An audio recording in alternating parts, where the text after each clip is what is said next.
શું લાગે છે એ જ એક માર્કેટને આગળ વધારી રહ્યું તમને એવું લાગી રહ્યું છે? અને આ મહિનાથી નહીં, આપણે ઘણા વખતથી આપણે જોઈ રહ્યા છે કે ડીઆઈઆઈએસ અને રિટેલ રોકાણકાર સારું એવું એક્ટિવ પાર્ટિસિપેશન કરી રહ્યા છે. કઈ રીતના તમને માર્કેટનો ટ્રેન્ડ લાગે છે? જો નજર કરવી હોય અત્યારથી આગળ કેવું ટ્રેન્ડ તમને લાગી રહ્યું છે? એસઆઈપીની બુક તો ધીરે ધીરે મોટી થવાની છે. વર્ષ, 2 વર્ષ, 5 વર્ષમાં આ બુક મોટી થશે. પણ જે લમસમ પૈસા જે છે અત્યારે ઇક્વિટી એયુએમમાં, તો એ પોસિબલ છે કે ત્યાં રેગ્યુલરલી લોકો રિડેમ્પશન બી કરે, કેમ કે ગોલ બેઝડ હોય છે, રાઈટ? એસઆઈપી ગોલ બેઝ છે કે કોઈને ઘરને ડાઉન પેમેન્ટ માટે હોય છે કે એજ્યુકેશન માટે હોય છે. તો આ એસઆઈપી તો ઇવેન્ચ્યુઅલી મોટી થવાની છે, એમાં કોઈ પ્રોબ્લેમ નથી. પ્રોબ્લેમ ક્યાં આવી શકે છે કે જો માર્કેટનું થોડું વાતાવરણ ડગમગાય અને માર્કેટમાં થોડી સ્લો ડાઉન આવે, કે માર્કેટમાં થોડી ગ્લોબલ જીઓપોલિટિક્સના કારણે ગ્લોબલી અગર જો માર્કેટમાં ફોલ આવે તો પછી ઇન્ડિયા બી ઇમ્યુન નહીં રહે અને ઇન્ડિયામાં બી કરેક્શન અને ફોલ આવશે. અને એમાં એ દોરાન જો આ રિટેલ આપણા ઇન્વેસ્ટરો કેવી રીતે બિહેવ કરે છે એ બહુ જ અગત્યનું છે. અત્યારે આ નવેમ્બર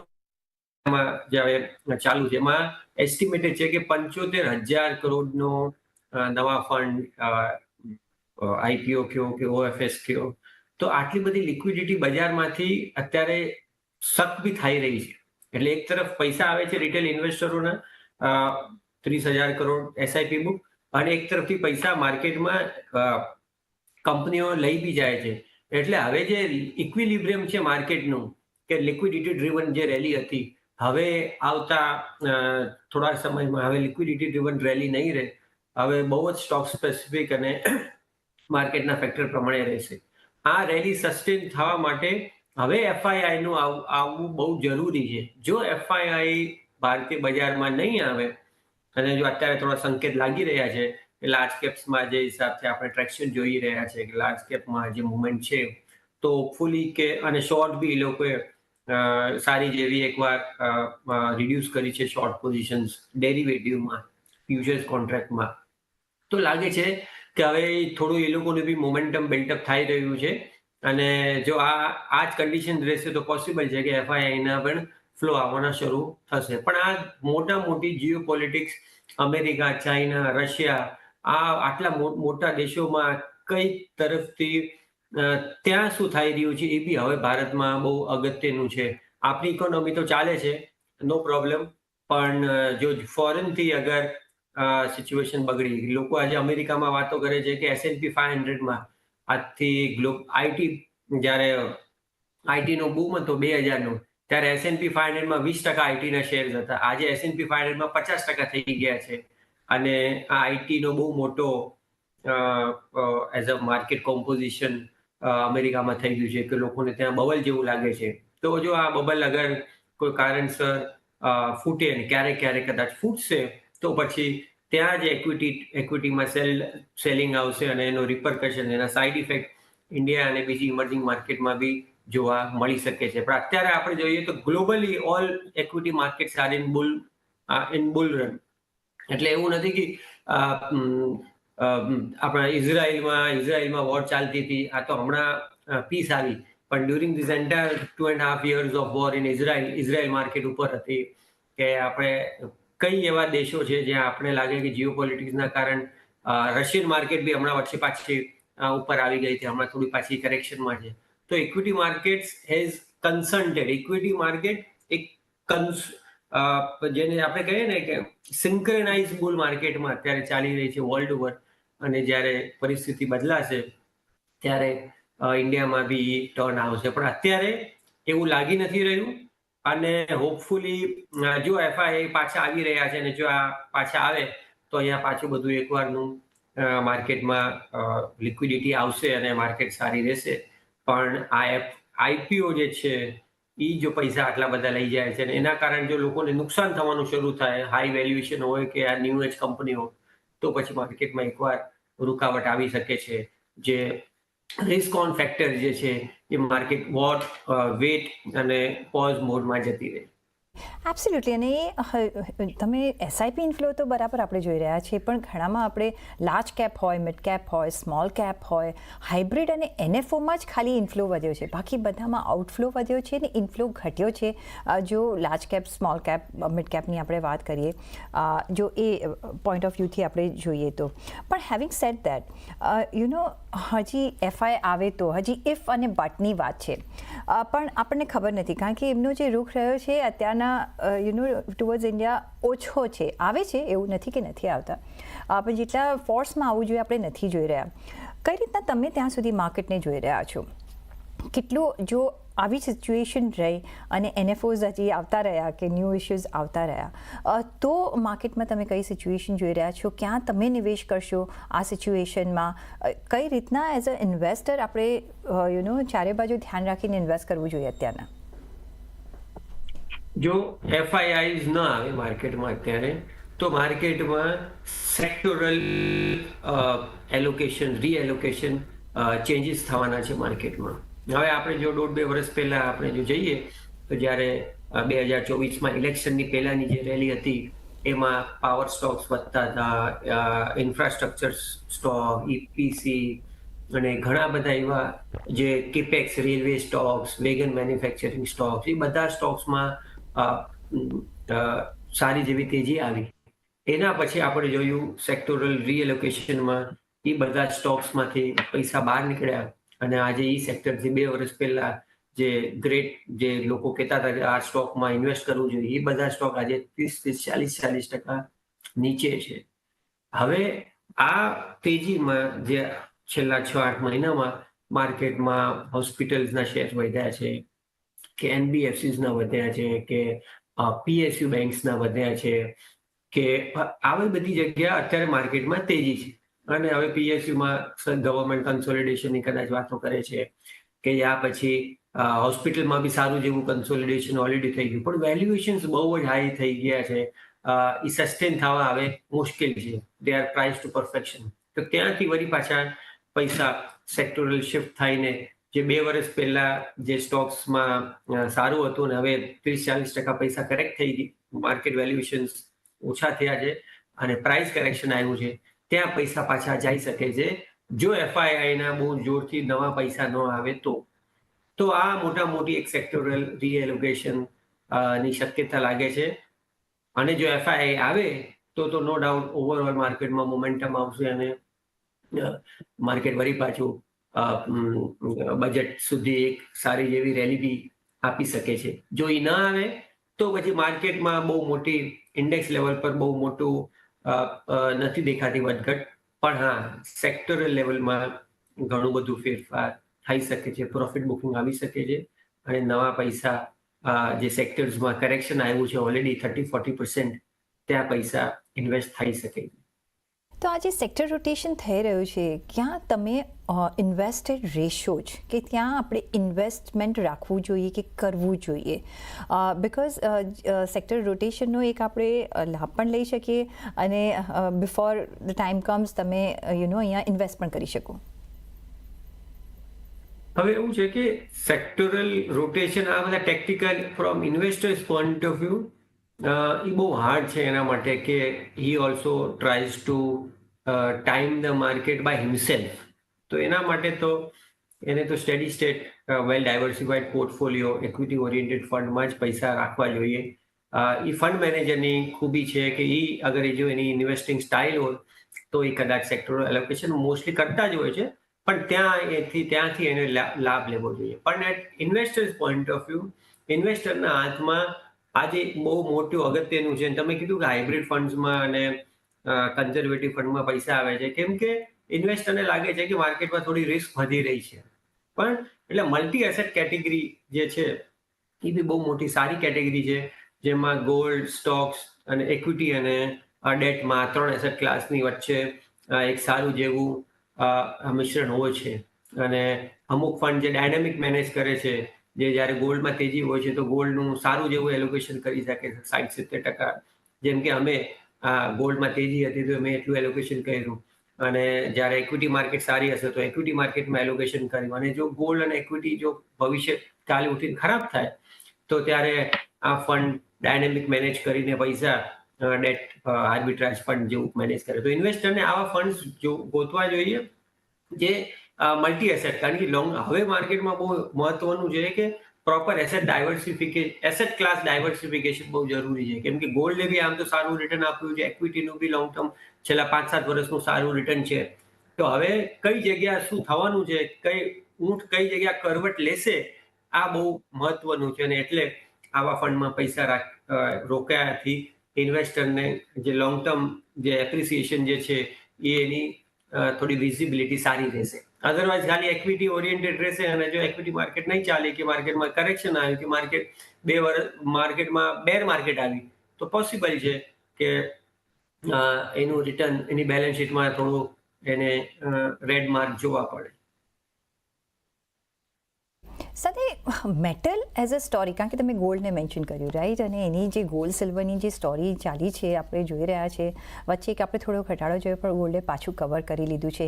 એની પાછળ આપણે કોપર અત્યારના જોઈએ કે પછી એલ્યુમિનિયમ પર નજર કરો, એટલે આખું મેટલ જે પેક છે એમાં સારું એવું બાસ જોઈ રહ્યા છે. ને જ્યારે મેટલ સેક્ટર વધે છે ત્યારે એક સાયકલમાં વધે છે, gold, silver, copper, aluminium, so on and so fourth. કઈ રીતના તમે જોઈ રહ્યા છો આ સાયકલમાં? હવે અત્યારના આપણે ક્યાં છે? જો નિવેશ કરવું હોય તો આપણે ક્યાં કરીશું? જેવું છે કે ગોલ્ડમાં ઇન્વેસ્ટમેન્ટ ડિમાન્ડ મોર બ્રોડલી 35-40% સુધી ઇન્વેસ્ટમેન્ટ ડિમાન્ડ છે, અને બીજું બધું કોમર્શિયલ યુઝ છે અને જ્વેલરીઝ અને એક્સેટ્રા. પણ સિલ્વરમાં ઇન્વેસ્ટમેન્ટ ડિમાન્ડ બહુ ઓછી છે અને સ્પેક્યુલેટિવ ડિમાન્ડ હોય છે. જેમ કે ભાવ વધે છે ત્યારે સ્પેક્યુલેટર એક શોર્ટ ટર્મ પર્વથી લઈને માર્કેટમાં આવીને ઇન્વેસ્ટ કરે છે. પણ લાર્જલી સિલ્વરનો ઇન્ડસ્ટ્રીયલ યુઝ છે અને ટુ સર્ટન એક્સટેન્ટ જ્વેલરીનો યુઝ છે. હવે કોપર જે છે, કોપર સોરલી ઇન્ડસ્ટ્રીયલ યુઝ છે. કોપર કોઈ સ્ટોર ઓફ વેલ્યુ માટે કોઈ યુઝ નથી કરતું, કે કોપર હાઉસહોલ્ડમાં આપણે કોપરના બાર નથી લેતા, એટલે પ્યોરલી ઇન્ડસ્ટ્રીયલ યુઝ છે. હવે કોપર, એલ્યુમિનિયમ અને ઝિંક અને નિકલ, આ બધી કોમોડિટીમાં largely demand supply, global demand supply જ કામ કરવાનું છે. ભલે શોર્ટ ટર્મમાં આપણે કોઈ ફેઝમાં આપણે આમ લાગે કે આપણે કોપર કે એલ્યુમિનિયમમાં ઇન્વેસ્ટ કરવું જોઈએ, પણ largely copper aluminium prices are decide, એ જે પ્રાઇસ ડિસ્કવરી થાય છે એ તો પ્યોર ડિમાન્ડ સપ્લાય ઉપર જ છે. એટલે એ જે ગણિત જે છે, it is very hard that any investors understand કે આપણે કોપરમાં આટલું પ્રોડક્શન આટલા ટનનું થવાની છે, આટલી ગ્લોબલ ડિમાન્ડ છે, આટલી શોર્ટેજ છે અહીંયા. એ બધા ગણિત, that is how people can bet on copper. But for a layman investor, એ લોકોને આવા પૈસા આવી બેટિંગ ન કરવી જોઈએ કે હવે કોપર વધશે, એલ્યુમિનિયમ વધશે. ઇન જનરલ આપણે કહી શકીએ છીએ કે મેટલ્સમાં ઇન્ફ્લેશન એડજસ્ટેડ તેજી છે, કેમ કે આટલું બધું યુએસ ગવર્મેન્ટનું ડોલર પ્રિન્ટિંગ છે અને આ જે ઇન્ફ્લેશનરી ટ્રેન્ડ તો રહેવાના જ છે. તો પછી મેટલ્સમાં બી થોડીક અપસાઇડ બાયસ રહેશે ઇન્ફ્લેશન એડજસ્ટેડ. પણ મેટલમાં બી આજે કોપરમાં બી સારો એવો ભાવ વધ્યો છે યર ટુ ડેટ, એલ્યુમિનિયમમાં બી સારો જ એવો ભાવ વધ્યો છે. તો ત્યાં બી મીન રિવર્ટિંગ થશે અને વન વે કે કમોડિટી ઉપર જતી નથી. સો માર્કેટ વિલ મીન રિવર્ટ અને ત્યાં બી લોકોને નેગેટિવ સરપ્રાઇઝ દેખાશે. અરે પણ લાગે છે કોપરમાં, પણ જરૂરી નથી કે કોપરમાં વન વે તેજી આવે, સાઇડવેઝ થાય, કરેક્શન થાય અને પછી બી માર્કેટ ચાલી શકે. જી, ઓફકોર્સ. તો આવી બધી ઇન્ડસ્ટ્રીયલ કોમોડિટીમાં સાચવવું જોઈએ. જી, તો ઓફકોર્સ પ્રેશિયસ મેટલ છે અને પછી ઇન્ડસ્ટ્રીયલ કોમોડિટીઝ છે, પણ મેટલ એઝ અ પેકમાં આપણે સારી એવી એક અપમૂવ જોઈ છે. વધારે પણ આપણે ચર્ચા કરીશું, પણ લઈ લેવાનું છે મારે અહીંયા બ્રેક. તો બ્રેક લઈને પાછા ફરીશું. જોડાયા રહેજો અમારી સાથે.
પછી આપનું સ્વાગત છે અને આપણે વાતચીત કરી રહ્યા છીએ સેમ્કો મ્યુચ્યુઅલ ફંડના CIO ઉમેશ કુમાર મહેતા સાથે.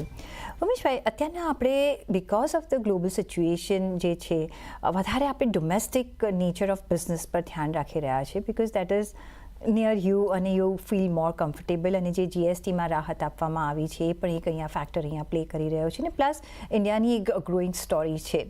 કઈ રીતના તમે અહીંયા નિવેશ કરી રહ્યા છો? જો ડોમેસ્ટિક સ્ટોરી પર ધ્યાન રાખવું હોય તો તમે ક્યાં નિવેશ કરવાની સલાહ આપી રહ્યા છો હમણાં? કયા વર્ટિકલ્સ તમને ગમે?